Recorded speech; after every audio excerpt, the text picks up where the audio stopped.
Hey there, Miss Kristina bringing another preschool story time. Are you ready? Me too.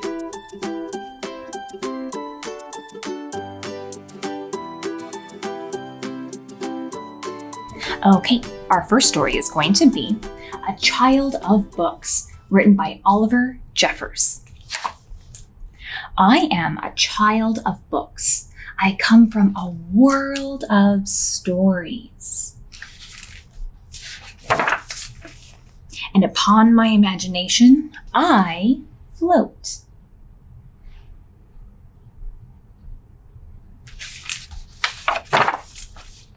I have sailed across a sea of worlds to ask if you will come away with me.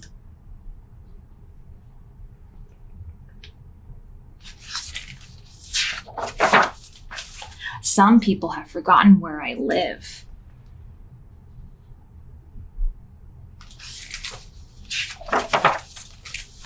But along these words, I can show you the way.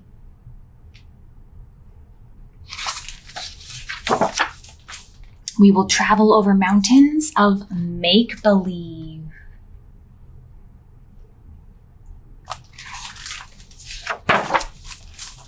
Discover treasure in the darkness.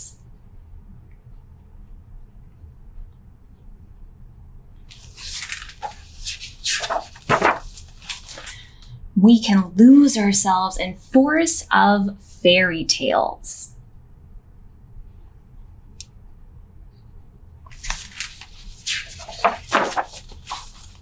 And escape monsters in haunted castles.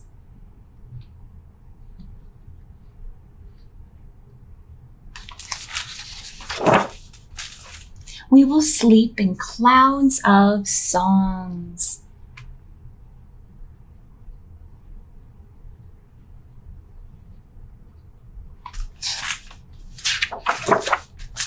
And shout as loud as we like in space.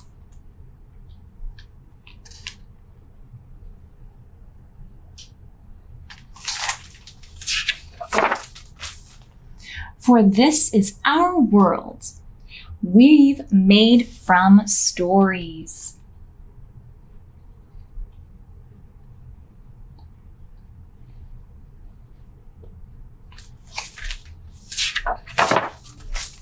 Our house is a home of invention.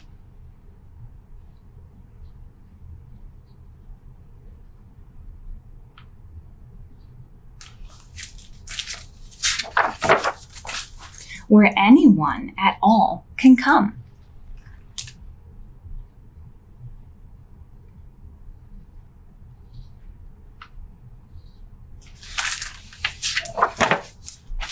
For imagination is free. The end. Okay, it's time for a song. And now we're going to do When the Ants Go Marching In. And we're going to go to number 5. You ready? The ants go marching one by one, hurrah, hurrah. The ants go marching one by one, hurrah, hurrah.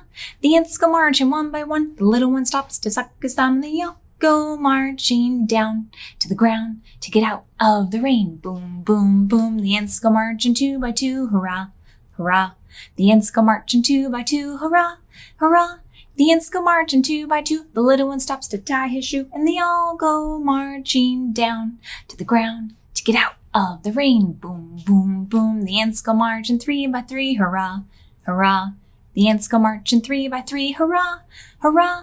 The ants go marching 3 by 3. The little one stops to climb a tree, and they all go marching down to the ground to get out of the rain. Boom, boom, boom. The ants go marching 4 by 4, hurrah, hurrah. The ants go marching 4 by 4, hurrah, hurrah. The ants go marching 4 by 4. The little one stops to shut the door, and they all go marching down to the ground to get out of the rain. Boom, boom, boom. The ants go marching 5 by 5, hurrah, hurrah. The ants go marching 5 by 5, hurrah, hurrah. The ants go marching 5 by 5. The little one stops to take a dive, and they all go marching down to the ground to get out of the rain. Boom, boom, boom. Good job. Okay, our second book for today is going to be The Fantastic Flying Books of Mr. Morris Lessmore, written by William Joyce. Morris Lessmore loved words. He loved stories. His life was a book of his own writing, one ordinarily page after another. He would open it every morning and write of his joys and sorrows, of all that he knew and everything that he hoped for.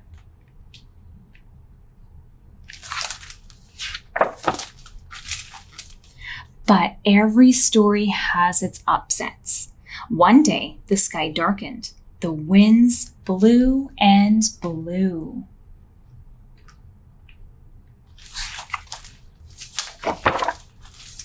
Till everything Morris knew was scattered, even the words of his book.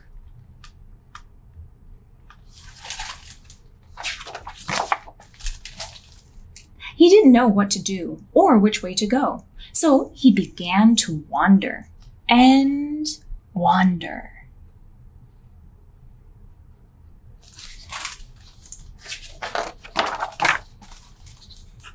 Then a happy bit of happenstance came his way.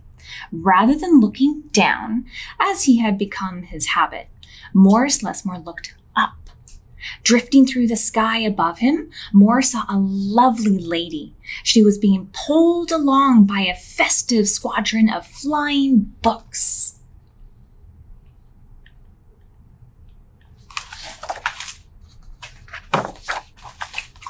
Morris wondered if his book could fly, but it couldn't. It would only fall to the ground with a depressing thud. The flying lady knew Morris simply needed a good story, so she sent him her favorite. The book was an amiable fellow and urged Morris to follow him.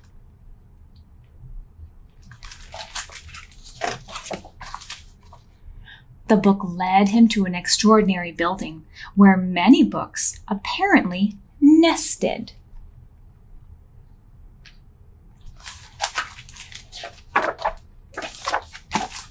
Morris slowly walked inside and discovered the most mysterious and inviting room he had ever seen. It was filled with the fluttering of countless pages, and Morris could hear the faint chatter of 1,000 different stories, as if each book was whispering an invitation to adventure.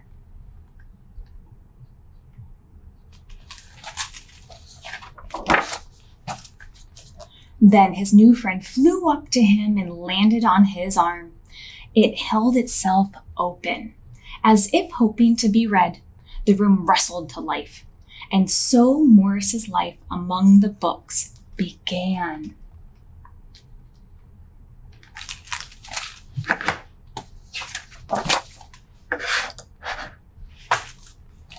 Morris tried to keep the books in some sort of order, but they always mixed themselves up. The tragedies needed cheering up and would visit with the comedies. The encyclopedias, wary of facts, would relax with the comic books and fictions. And in all, it was an agreeable jumble. Morris found great satisfaction in caring for the books, gently fixing those with fragile bindings and unfolding the dog-eared pages of others.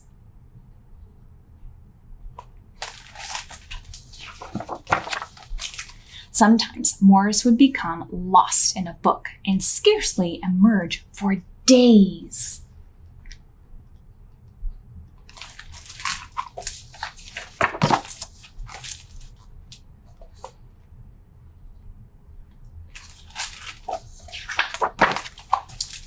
Morris liked to share the books with others. Sometimes it was a favorite that everyone loved, and other times he found a lonely little volume whose tale was seldom told.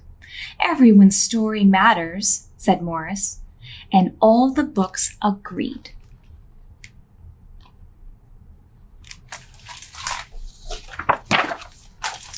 At night, after all the stories that needed telling had been told, and everyone had settled down to their proper places on the shelves, the great big dictionary would get in the last word.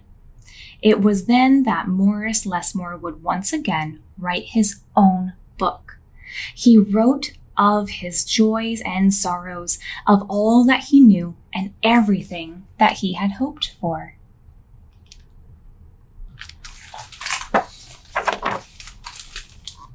The days passed, so did the months.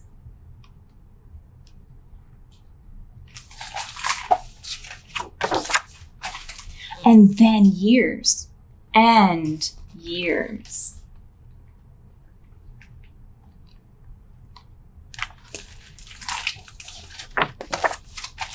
And Morris Lessmore became stooped and crinkly.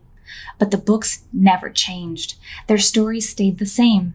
Now his old friends took care of him the way that he had once cared for them, and they read themselves to him each night.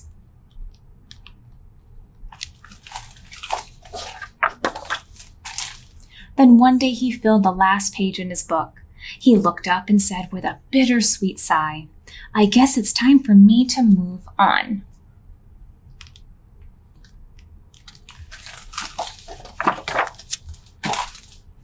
The books were sorry, but they understood. Morris put on his hat and took his cane, and he went to the door. He turned and smiled, then waved goodbye. "I'll carry you all in here," he said, pointing to his heart.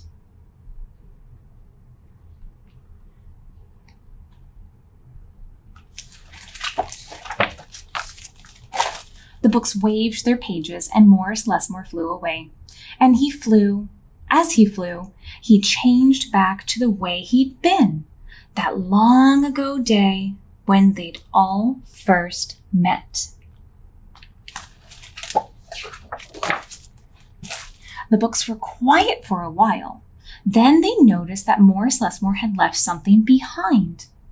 "It's his book," said the oldest friend. Inside was Morris's story, and all of his joys and sorrows, and that he knew, and everything that he had hoped for.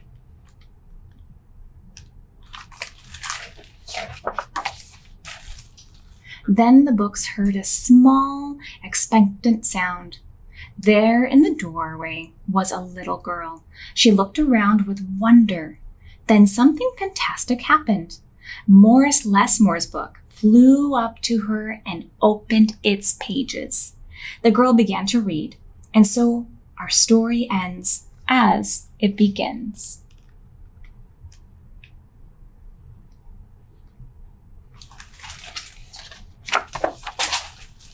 With the opening of a book.